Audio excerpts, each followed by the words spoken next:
Hey, and welcome back to part 2 on our MTD 990 project. Since you last saw the machine, we've put the grill on, changed up some of the wiring, and accidentally found out the transmission was good when I started it up for the first time and it tried to take off out of the shop.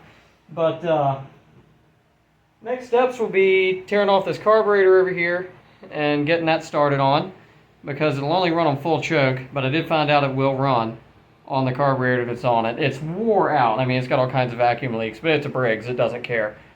So that's what we'll be getting into today. Stick around. So here we are once again up by the carburetor. And this is one of the vacuum leaks I was talking about. These throttle shafts get worn out, and when they do, air gets in around these. And they don't quite run as good as they should. Something else is also this governor is very sticky, and it seems like it's internal because I've lubricated everything out here and it moves very freely. So I'm hoping an oil change will help with that. Obviously it hasn't been changed in a very long time. This stuff is coal black. But on the subject of the transmission and the tractor taking off, you never really know where neutral is on these because the factory plates are almost always gone, and even if they're there, they're normally not adjusted right. So your best bet is to put the range selector in neutral. And I went ahead and stuck it in gear just to see where we were at, and by the time I got it stopped, I was sitting up there by the door and almost took out my spare radiator for my truck.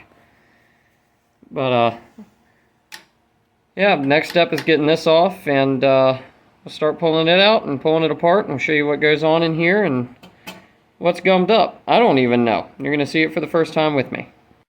So with these carburetors, you really only need one tool or two to get them off. 3/8 wrench, and a flathead screwdriver for the throttle and choke cable down here. Of course the fuel line, but that's normally a flathead screwdriver on the hose clamps. Now, I gotta be careful of this exhaust, it's really hot, so if I get close to it, let me know, okay? Probably gonna burn myself. You see that one comes right loose. You can also use a Phillips or a flathead on these, but I'd much prefer to use the wrench. And something else, if you're lucky like me, this will be loose, and you can just get it out of your way. Those are often really seized on. They get stuck to the aluminum casing. As you can tell, we already got this loose, so I'm going to go ahead and pop these choke cables off because I need two hands to do that, and I'll meet you over here at the workbench, which looks pretty full, but it won't be in a second. Oh, and as I was taking this off, a couple corrections. Something else you're going to watch out for is these blow-by tubes. They're always stiff. They tear really easy. This one's no different. Just kind of work it around with your fingers, and if you're lucky, it'll do that. It'll pop right out. If you knock it off up there at the block where it comes out, that can be a pain to get back in.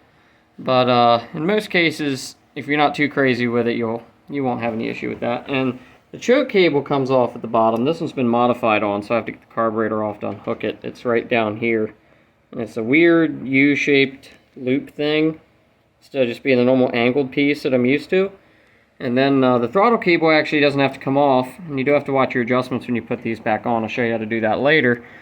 There's actually a rod that hangs out back here on your throttle butterfly. You can see it moving right there. And that goes down to your governor, which is actually hooked to the throttle cable. So that's the rod right there that you're going to want to be getting off. So anyway, figured I'd edit that in real quick, and we'll get back to it. And there we are, one Flo-Jet off. Sometimes you can get lucky and get most of the fuel to drain out like this. I'm just going to stand it up in this drain pan for right now, because someone has just custom donned this throttle linkage. Like, look at the amount of bend in that. I don't know if I have a spare one of these around, but it's probably not helping our sticky governor issue. I'm going to see if I can straighten it up and see if it wants to live in a different hole here on the governor. Since I have so many of these tractors, I can just look at and tell. But there's a whole lot that goes on with the throttle linkage in these. And did I lose where my throttle cable hooks? No, I didn't. It's right there. I'm dumb. But yeah, if you start pulling springs and stuff off of these, you better hope you got the service book or somebody else that does, because you're going to be getting really lost in here trying to put all these springs and screws back in. I mean, it's a lot. And don't ask me what this dingus is for. I've never figured it out. They seem to not really care. I think it's supposed to limit just how much max whack and how much idle you can give it, but I normally just turn the nut way out so I can make it sit there and putter along like a deer 2-cylinder, because I think it's funny, and these always win the low idle competitions. I've done it for many a year. So welcome back. Now we're here on the workbench with our big block Briggs Flo-Jet carburetor. These are an updraft design, or the draft of the, you know what I mean, fuel goes up. And we're going to go ahead and rip this thing down and see how much sconge is in it. I guarantee it's going to be a lot. So your first step with these carburetors, you would think would be start taking out the bolts that hold the top of the bowl on. But you're not going to get it off, because these have, I believe it's called an emulsion tube, that runs up from this jet down here all the way up through the carburetor. In fact, if I open the throttle, you might be able to see it in there. If I can get the light to hit it. Yeah, you can barely see it poking through right down there. That comes out underneath this lower jet, which you don't even have to take the jet out. You can leave your jet settings alone. Just take the whole thing out, not in all. And there's already rust coming out of there, so we're in for a good day today. Look at that. And don't worry, I have towels under this, and it's a wooden bench, so we'll just burn it all off later. This screwdriver should fit in here. This all just comes out as one big flathead, and it's brass, so you have to be careful. And this screwdriver, in fact, does not fit in here, so I'll be right back. Alright, so I went back and got a smaller screwdriver that fit. And you have to be careful with these. A lot of times they won't come loose. They're brass and aluminum, and they'll just get absolutely stuck to the metal in there, and you'll never get it out. But luckily, we seem to be having a good day so far with this one, and it is coming out. And you also got to be careful on your way out not to gack the threads with your steel screwdriver. We're mixing a lot of different kinds of metals here, and it's really easy to mess something up. I've messed up probably 3 by now, just with them getting stuck, and it just comes a point where you got to get a new one. And yep, that is absolutely clogged to death. And the camera isn't going to focus on it very well, but there's 4 small pinholes in here that you can probably barely see rolling around. They're plugged up, and you should be able to see right through this thing. And, well, I can see through it. That doesn't happen very often. And now is when you start pulling these top screws that hold this carburetor together. So go ahead and get those out. Something else, when you torque this top plate back down, don't over torque it, because it will warp the aluminum right here, and you'll never get it to seal properly again. I was actually warned about that by a member of a tractor forum I was on years ago, and I'm still thanking him to this day, because if he hadn't, I would have just cranked on it to make sure she sealed, and that would have just absolutely put a damper on, well, my everything, because the reproductions of these carburetors are terrible, and they're $74. So you really don't want to have to replace one of these or try to find NOS. I'm going to go on and take this out of here too, since it's loose, just to get it out of our way. You don't have to. There's nothing that says you got to take the air cleaner rod out, but it does help you along. And your gasket to your top plate as well. I know I'm out of order here, but this will sometimes stick to the tractor or the carburetor sometimes as well. This time it's on the carb, so we can't lose that. We got to keep track of it. Man, that one had some stiffness in it. I think someone may have been in here before, because I don't recall seeing the 6-sided bolt heads on these carburetors before. Normally they're just rounded flathead screws in my experience. This could actually be a 74, not a 73. I'll have to check and do some editing to several videos I have to post now about this thing. Well, 2. This one and the one before that also isn't on mine yet. And then once you get those off there, it should let go. Oh, yep, there it is. Little twist. It slides up out of there. And there's your float, needle and seat. And it's really not that bad. I mean, it looks bad, but it's not actually junky. It's just some stuff hanging out in there. I've seen a lot worse. And then once you clean the bowl out, you can basically take this piece and just, you know, over there somewhere. Because this is your whole focus. Your float, your low idle speed jet, your needle and seat under here, your fuel inlet. You got to make sure all those are clear. So what we'll do is we'll just start tearing this down.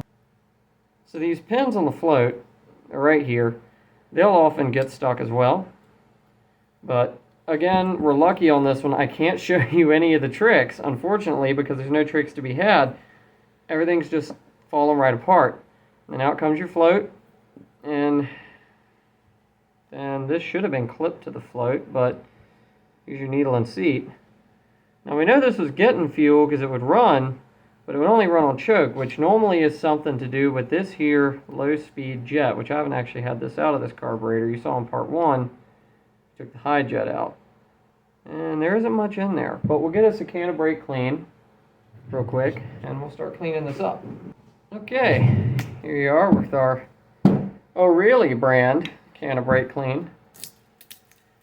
And we're just going to start spraying through this thing. You're going to want to get all your ports, holes, whatever you want to call them. Make sure they're clean. This one will just spray directly into the carb. If it falls out the bottom of the carb, like that, you know she's clear. And let's see, what's some other Venturis? I don't know where this one goes or what it does, but it does something, and you want to make sure it's clean. That'll drip out the bottom of the carb as well. Make sure your inlet for your float's clean.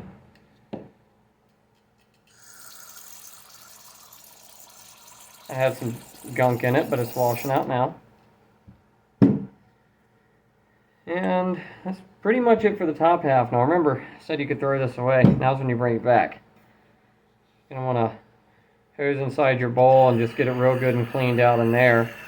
Which it is going to drain out of the back, but as long as you can get something in it. Go through where that emulsion tube comes through. And then you can focus on your actual emulsion tube itself. Just plug that over and watch the fan in action. Once you get that clear, you know you're good. Clean off the ends of your needles. That's pretty much really all there is to these carburetors. I mean, there's not a whole lot in them. There's no accelerator pumps. There's nothing fancy like a car carburetor. It doesn't have a squirter or anything like that. You just have, this one's how much fuel it gets when you're screaming her up, and this one is how much fuel it gets when you're not screaming her up and she's sitting there idling.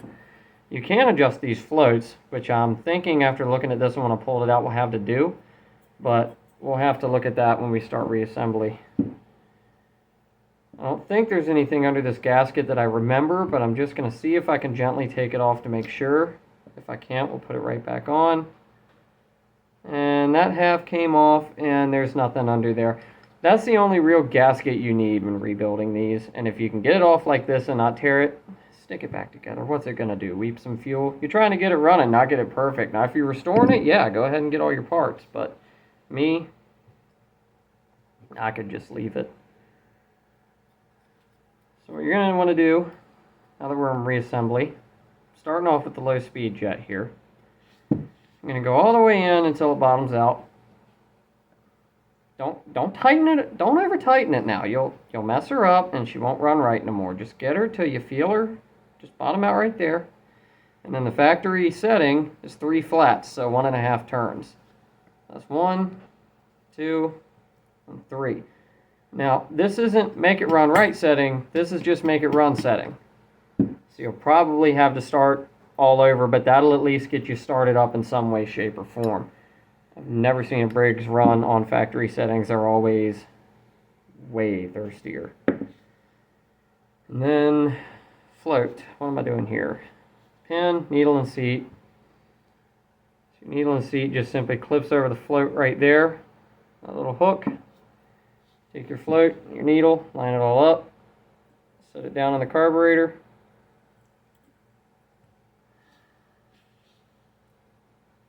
And then your pin just slides right on through. Now this float is set a little too high, or too low, I should say, for how I like them. So I'm going to pull that out, accidentally unclip our needle, which we can fix that pretty easy. And what you're going to want to do is just bend the little tab that the needle sits on. You're going to want this float to sit level. And if you can't bend it that way, you can just get a little pull that pin back out and get a little more aggressive with it, but you don't want to crack it. That's the big concern, is cracking that. So I'm just going to take my screwdriver and just lean on it just a little bit. See if we can get that to bend down. There we go. That's about flat. Pull our needle and seat back out, clip it back on. If I can get my fingers on it. And then you just repeat the process.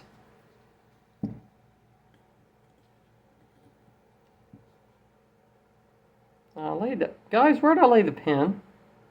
I put it here somewhere, I promise you. There she is, hiding from me. Now I probably got the float way too up in the air. Actually, it's not quite level, but more fuel's better. So let's go ahead and put this back together now. I'll throw it back on the machine and see if we can get her running. I need to wipe that out before I do all that. That looks terrible. Good news is I got a rag right here. Wow, all that rust is coming right out. Like it was nothing. Never seen that before. Normally it's just stained in there for good. Here, that means it wasn't, well, it can't, why am I saying rust? It's aluminum. Not thinking right. It looks like rust, and it's probably water oxidizing something in there, in the fuel system or something. There's not really any metal in the fuel system. The tanks are plastic. I'm not sure what the brown is caused by, but it's brown. Alright, there's that. Oh, did I accidentally flip you up? I did. Now, how do I manage that now? Let's push, there we go.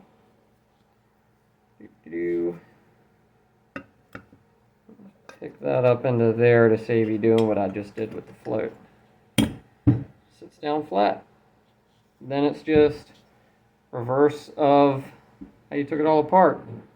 4 screws, emulsion tube, high-speed jet, adjust it the same, and you're done. So we'll meet you back at the machine when we put this back on. Alright, so the carburetor's back on, save for the fuel line. Little tidbit on adjusting these. Make sure you start out with the choke completely off. You know, the little puller pressed in up there, you know, this is absolutely all the way off. I've been told you can hurt valves doing, you know, leaving it half choked. Don't know if there's any truth to it, but better to be safe than sorry. You'll be able to really obviously tell if you're starting to pull some choke, because you'll know when that's off. Throttle the same thing. Make sure you start out at full idle, and then just tighten your screw down. Just like, well, here's a screwdriver. I'll just show you. Crank your screw down, and you're done. And that'll just clampolate everything into place, and you don't have to deal with any floating cables or any of that. And I discovered something on the throttle cable that I'll also show you how to fix really quick. Now that we have this tight. This entire piece right here will float around completely free of the throttle. So what we'll do is we'll reach up in there with the pliers. Now we have it centered. Just give it a little squeeze if you can. If you can, it's okay. You know, get bigger pliers. But then you won't get anywhere near as much movement out of that. This one still moves a little bit, but I don't think it's going to cause us. Yes, it is. Okay. I'll get back in there and work on that some more when I got both hands in there. And you can also test on your choke right here. That's the lights. What am I reaching for? See the choke? There it is. You can hear it opening and closing. And look down here to verify it's working. You'll be able to see it. And now you know that's working.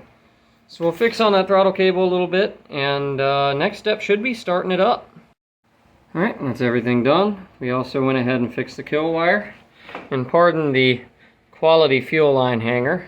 Caught it rubbing the drive shaft and wanted to make sure that wouldn't happen. Now we'll just choke it half to death, hit the key, and see if it'll idle without the choke on for the first time.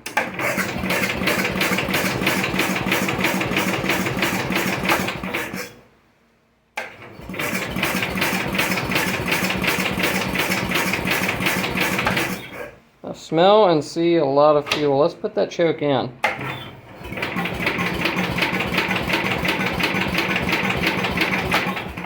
leaking fuel everywhere, which is nothing new for one of these carburetors. And it's not actually from anything we did, I don't think. Unless it is. Let's see where that's from.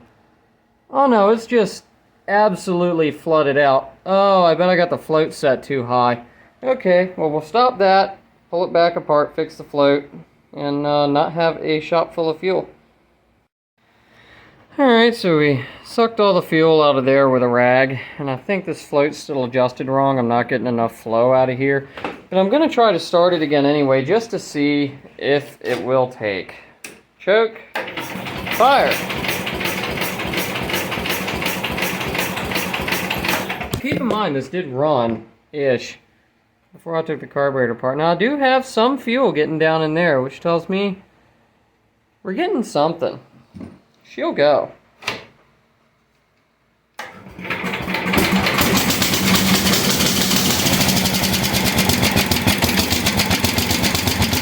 Look at that. Sitting there idling like it's brand new. Man.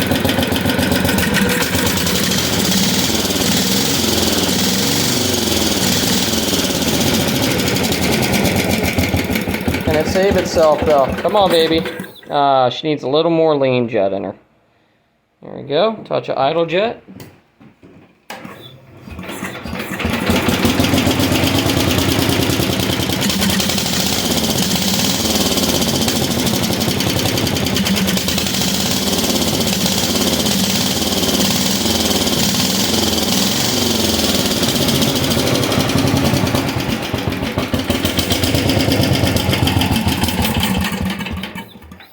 Keeps running out of fuel, and I'm thinking that's our float, but a lot of blow-by out of this carburetor too. That's not helping her any. There we go, that's sounding a little better. Touch of valve train chatter. Had to throw a little bit more jet in it. That'll be your idle jet right there. And if it stumbles or floats black and wide open, that's your rich and lean. Go in for lean, out for rich. We're going to give it a little more idle.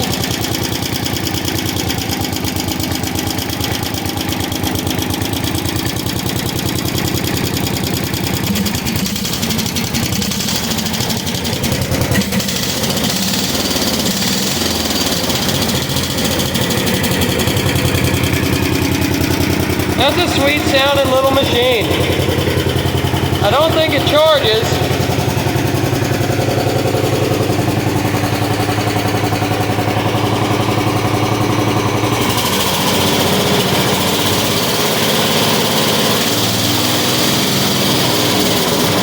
Does not charge. That's about normal. I've never had one that charged yet.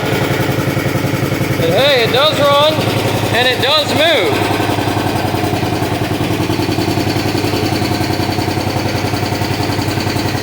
So that's really good. The hydro is really quiet. One of the quietest I've ever had. Nice little machine. But man, she does burn some oil. It's really smoky in here. But that's alright, because that little ventilator fan actually keeps up surprisingly good. Well, there we have it. It is officially revived. All we have to do is oil changes and put the hood back on. Maybe a little bit of wiring work. And the next video you see of this tractor, it will be back at work. Thank you all for sticking around. Well, that is it for this segment on the MTD 990 revival. In our next video we'll be just fixing it up a little bit more, put a fuel valve on it, test all the hydraulics. Maybe we'll get the snow blade on this thing. I'm not sure what linkages are under it yet. I do know of some other pretty major issues that we need to fix. I would have had it outside today, but as you might be able to hear, it is putting down the waterworks out there. Now, my camera's not waterproof, and I'm sure the electronics on this tractor after so many years aren't either. If you have any suggestions, questions, comments for, filming or what I did or anything like that, let me know. I'd like to just see what everybody wants. I know this is a niche hobby and there's not a lot of people into it, but I would like to change that at some point. I do have a tripod on the way so I can, get the phone or camera or whatever up there so you can see better what I'm doing, and it's not just down here on the ground and that's all you see of me. And I got a miniature tripod that I want to get for putting on the workbench. But just let me know, and we'll see you on the next video. Thank you again for watching. If you liked what you saw, go ahead and subscribe, like the video, if you want. If you don't want to, you didn't like the video, you don't have to. But if it's something you enjoy, we'll be posting more of it. Well, I'll be posting more of it. I might have some friends help me out on these. And you'll see that in the future. So y'all have a good day.